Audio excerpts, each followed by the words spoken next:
Essa é a Carreta Agro pelo Brasil, diretamente da 50ª Expo Gurupi, apoiada pelo sistema CNA, Senar, FAET e os sindicatos rurais do Tocantins. E eu tô aqui com a Leide, né? A Tereza Vendramini. Como é que você tá, Tereza? Tudo bem? Nossa, olha, eu tô bem hoje porque eu tô no Tocantins para começar. Cheguei ontem, né, de madrugada, porque você sabe, chegar aqui não é fácil. Não. Né, meu amigo boiadeiro, não é fácil chegar, porque avião para, aí eu andei um pedaço de van, mas cheguei. Cheguei. 10 horas, né? Eu vi a senhora falando ali. 10 horas para chegar aqui, mas ó, tô inteirona, isso que eu quero falar. E sabe por que eu tô contente? Eu acho que tá na carreta, que eu já ouvi tanto falar da carreta, né? E tô aqui na carreta da CNA, né? Meus amigos, quero mandar um abraço pro meu amigo pessoal, Dr. João, que eu acompanho demais o Dr. João, uma pessoa que eu gosto muito.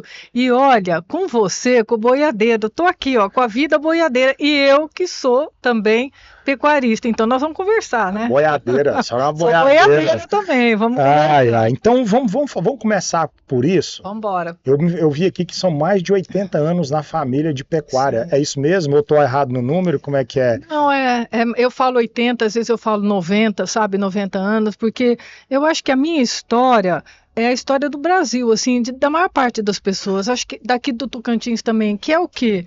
É um pessoal que só trabalhou na roça. Né? Então hoje mesmo eu vou contar aqui hoje que eu tenho uma palestra que assim o meu avô e minha avó começaram junto, né, um pequeno pedaço de terra e foram crescendo. É esse Brasil que eu estou vendo aqui em Palmas, que eu vejo em Gurupi, que eu vejo em outros lugares, que são famílias que foram para algum lugar trabalhar e deram oportunidade para as próximas gerações, que sou eu, né? Então eu falo, César Boiadeiro, eu falo assim, que eu tô aqui hoje bacana, né, que eu vou subir num palco ali e vou falar, mas tem gente que veio antes de mim, que é minha família, e eu adoro contar assim, que meu avô carpiu roça, que ele ia para a roça junto com os camaradas, na época não era funcionário, eram os camaradas, qual né? região, Tereza? No interior de São Paulo que eles começaram, e depois foram para outros estados, né? Vários, né? A gente se pegar algumas migrações aí do agro brasileiro, a gente vê quanta gente do Rio Grande do Sul que subiu para o lugar, gente do Paraná, que foi, né, Santa Catarina, esse pessoal que fez o Brasil, e a minha família não é diferente. E eu falo que essa história do meu avô, né, que meu avô ia para a roça, adoro contar isso, né, junto com os camaradas, e minha avó conta que levava marmita para ele a cavalo. E é assim que eles começaram. E aí hoje eu estou sentada aqui bacana com você, mas veio essa história antes, né, César?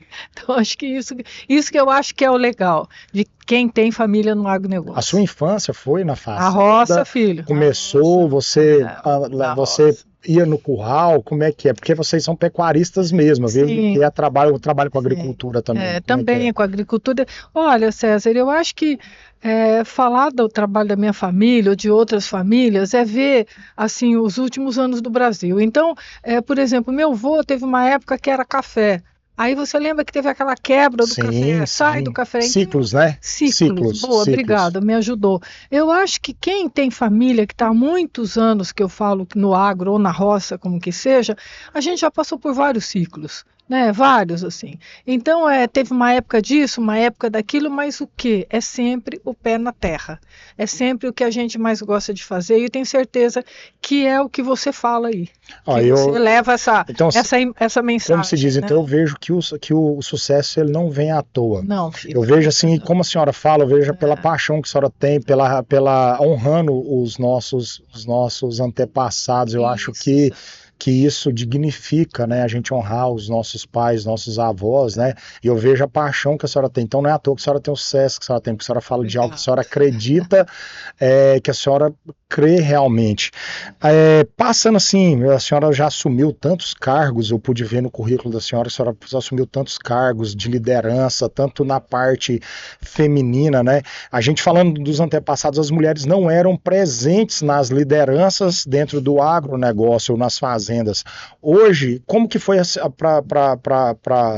senhora me permite, você, como que foi para Tereza chegar e falar assim, nossa, eu estou assumindo a frente, eu estou assumindo a liderança, eu vou ser essa transição, porque você é a terceira geração de uma família. Como que foi isso? Quebrar barreiras, quebrar paradigmas? Olha, eu falo que a mulher da minha geração, né, eu tenho uma filha, e tenho 2 netos já. Então, a mulher da minha geração foi muito mais difícil. Hoje, não. Hoje, César, se você vê essa moçada que está aí na Exalc, parece que mais de 50% da Exalc já é mulher. Você sabe disso, né? Então as mulheres estão em tudo, graças a Deus. Eu estou aqui com você na carreta, aqui do lado está tendo uma palestra sobre sucessão, sobre mulheres, está cheio de mulher aqui do lado. Então isso é um movimento que eu vejo muito forte dos últimos 10 anos. Mas eu estou aqui há não muito mais tempo, mas eu estou há uns 15 anos já, e eu vi, o que eu posso falar? Uma revolução. O que é essa revolução? As mulheres começando a perceber que é possível, as mulheres querendo participar e as mulheres, além de estar ajudando a família, elas começarem a ter um protagonismo, né? Então a gente vê assim, eu acho que foi uma coisa meio natural que está acontecendo e eu só vejo um marco muito grande que é daqui para frente, como eu disse antes, que são essas meninas que estão muito mais preparadas do que eu. Muito mais do que as mulheres da minha geração, porque elas estão nessas universidades, a gente tinha uma outra profissão, ou era do lar, e assumiu algum negócio. Essas meninas não, elas vão chegar arrasando. Graças a Deus, não é? Muito melhor, né? Amém, amém. Eu acho que é sobre isso, é igual você está falando. Mas tem o querer, você falou uma palavra, querer. Elas querem, porque se a mulher não querer também, não adianta. Se ela for só empurrada, ela não vai fazer. Eu acho que como o agro, hoje uma pessoa falou aqui, o João Vitor, na entrevista que a gente estava aqui, ele falou assim, que o agro é Deus, é família, é comunidade. Olha, tanto que é rico, é Deus, eu vejo que é Deus, Sim. porque a gente fazer as coisas, enfim. E que se a gente querer, o que vai impedir? Sim. O que vai impedir? Né? Você sonhava, quando você começou essa caminhada no agro, que você chegaria onde é que você chegou, Tereza? Olha, lógico que não, né? Porque a gente também, eu acho que tem uma coisa que você falou que eu achei bem interessante, empenho. Lógico que tem que ter empenho, né? Não é de graça. Hoje nós brincamos aqui, eu e você. Eu demorei 10 horas para chegar aqui, fora essas 3 que eu andei de Palmas, né, até Gurupi. Mas houve um problema de voo, né? Nós estamos num estado tão importante, tão rico que é o Tocantins, que ainda tem um problema de voo, tem um problema de cancelamento, etc. Então, você vê, você tem que querer.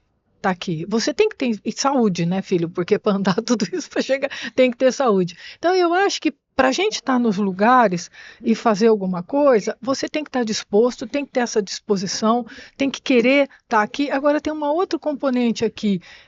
Dentro do agronegócio, como eu acho que, não vou te falar que mais do que outras profissões, você tem que estar sempre atualizado. Né? Quando a gente fala de tecnologia, é agronegócio, né, brasileiro. Quando a gente fala de assim, progresso, agronegócio brasileiro. Quando a gente fala, né, de segurança alimentar, não só do Brasil, mundial, é agronegócio brasileiro. E aqui o que tem? Aqui tem muito conhecimento. E aqui o que tem de coisa nova diariamente, de pesquisadores, de institutos de pesquisa. Então, esse produtor, essa mulher, o mesmo que a gente esteja dentro da roça, na nossa fazenda, a gente tem que estar sempre lendo, a gente tem que estar sempre, de alguma maneira, por dentro dessas novidades para começar a tocar. E eu acho que eu sou uma pessoa muito curiosa, adoro conhecer gente, adoro conhecer lugar, né? Estou aqui e uma pessoa que está sempre querendo aprender. Eu acho que isso faz uma diferença. E nós temos que ter uma humildade de eu sentar e te escutar. E você me escutar. E eu acho que é esse daí o caminho. E se eu sabia que ia ser tão legal, que eu chegaria a alguns lugares, que algumas mulheres não chegaram, mas vão chegar, porque agora o caminho já está aberto para várias. Não, eu não sabia que seria tão legal. Mas quando eu comecei a ficar na fazenda, tinha gente que perguntava assim, a senhora gosta, né? A senhora está gostando disso? Eu não sabia, eu amo hoje, amo. Falo assim que tá aqui sentada com você, meu amigo boiadeiro, tá uma fazendeira, sim, tá uma pecuarista que adora ser pecuarista. Aprendi. A gente falou sobre amor, nós falamos sobre vontade, tem um propósito em tudo isso? De andar, sair da sua casa, deixar a família e vir aqui ou não?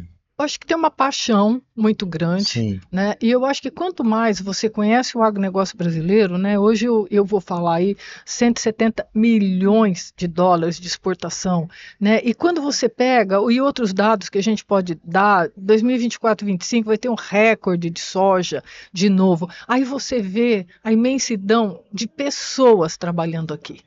Não é? É uma coisa gigante. Mais de 50% das exportações brasileiras são do agronegócio brasileiro. A gente saiu um dado hoje cedo, César, do IBGE falando agora o tanto que o agro ajudou esse trimestre o PIB brasileiro. Sabe, o PIB subiu, é o agro empurrando. Aí você vê gente, aí você vê pessoas. Eu acho que aqui é uma vontade de estar junto com essas pessoas, é de ser uma dessas pessoas Uou. e querer participar disso tudo, com certeza. Uou. Sabe, assim, ó, eu olho, né? Eu vou falar igual um amigo meu falou, sou uma jovem, senhora, eu vejo a senhora uma jovem, mas eu tô vendo aqui, a senhora parece uma menina falando isso pra mim. Apesar da senhora tá de óculos, eu vejo assim, aquela vontade, aquela garra de fazer isso.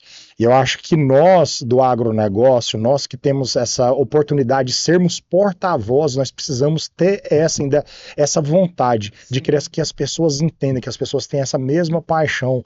Porque se é algo que empurra o PIB, Sim. se é algo que é de 25% a 30% que Sim. mantém o PIB, tem muita, e ainda dá para crescer muito mais ainda. Com certeza. Né? Com tanta tecnologia que a gente tem, então, cada vez mais está tendo. Já falando de futuro, vamos falar para o futuro aqui. Vamos. A gente está falando de 25% a 30%. Como que você vê o futuro do agro? Você vê ele 30%, ele vê a mais, você vê ele desse jeito, mais dando esse apoio, você vê a distribuição de renda do agronegócio melhor para as pessoas, você vê mais pessoas entrando no agro, mais investindo. Tô falando um monte de coisa Sim. que às vezes não pode ter sentido. Não, César, não faz sentido isso aqui, mas isso aqui faz sentido. Discorre isso para mim, por favor. Eu acho que tudo faz sentido do que você falou, porque é essa imensidão mesmo. Você deu uma abertura aí agora, é mais ou menos tudo isso. Eu vejo esse panorama que você está falando, de muita gente entrando no agro, de muita gente querendo investir, e gente, César, que a gente já vê hoje, que não é do agro. O agro é a bola da vez, de alguns anos para cá. Então, tem muita gente. Outro dia eu estava no Rio de Janeiro e conversei com uma pessoa, um casal, que ele é dono de hotéis no Rio de Janeiro. Ele falou, mas eu estou começando a investir em soja. Então, assim, é gente que nunca pisou, não pisou na terra, que nem eu, você, as pessoas que estão aqui, e está começando a investir. Então, isso aí que você disse, você está coberto de razão. Existe cada vez mais as pessoas se aproximando disso daqui. Isso é uma coisa que eu vejo. Agora, quando a gente fala de agro, como que eu vejo esse futuro? Eu vejo um futuro ainda que a gente tem muito desafio. Hoje eu vou falar aqui de desafios do agronegócio brasileiro. Então, eu falo dessa grandeza, como eu falei algumas coisas aqui com você hoje, mas eu falo muito de desafio. E o produtor rural, eu sou essa produtora rural, nós temos vários. Então, eu começo com insegurança jurídica, direito à propriedade privada, que eu vou falando, a questão ambiental que a gente vê, a questão indígena, eu começo a discorrer sobre aquilo, aí a gente entra nos mais estruturais aí, que não depende só do produtor. Não. A gente vê a parte de logística, a gente vê a questão de armazenagem, que eu acho que estava um déficit aí de 40%, 50% ainda nisso daí, e aí a gente vai. E a semana passada, agora, esses dias atrás aí, além de tudo, além desses grandes desafios que eu falo que acompanha a gente, está grudado, né, no produtor, menino, ainda a gente teve gripe aviária, que você viu o que aconteceu, a questão desse PL ambiental aí, que está uma brigaiada, um rolo, e a gente contente, porque, né, de alguma maneira vai dar mais oportunidade de produtor produzir, tirar uma licença com mais tranquilidade. Desburocratizar. Isso. Desburocratizar. Isso. Porque também a gente não é que a gente vai desmatar, vai acabar com tudo, porque nós não podemos fazer isso,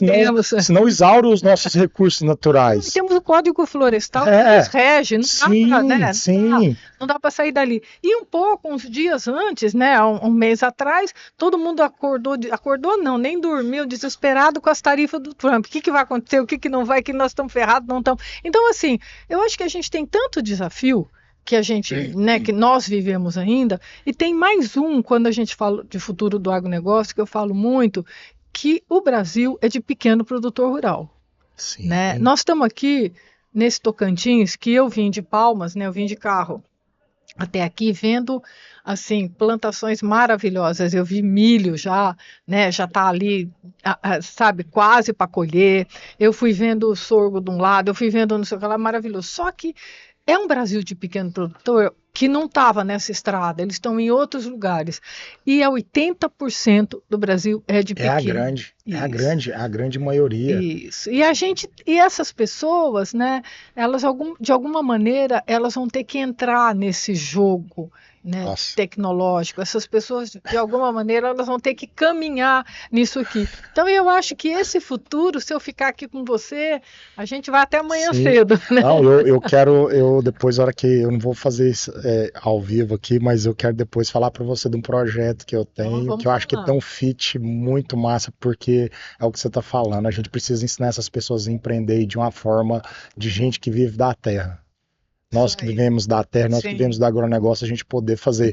Não vamos delongar, porque você tem, é um bate-papo curto. Faça suas considerações finais aí, para a gente poder ir caminhando para o nosso final. Por favor, Tereza. Obrigada. Eu acho que a primeira coisa que eu quero falar, já agradecer a CNA, já mandei um abraço pro meu amigo Dr. João. Gente, é falar, ó, que eu tô aqui, ó, olha que bonito, com a vida boiadeira, que é meu amigo boiadeiro que tá aqui. Eu adorei conversar com ele rapidinho, mas a gente já vai conhecendo gente, fazendo amizade, e falar da satisfação de estar no Tocantins hoje. Sim. Sabe? De ver o quê? O que eu tô vendo aqui? Trabalho, gente. Só tem trabalho aqui, só tem gente trabalhando e me honra demais. E eu acho que é mais um pedacinho que eu vou levar comigo daqui quando eu for para outro lugar. E aí eu quero contar um pouco da história da nossa gente daqui. Oh, meu querido, muito obrigado. Adorei conversar com você. Quero mais. Nossa, eu falar o quê?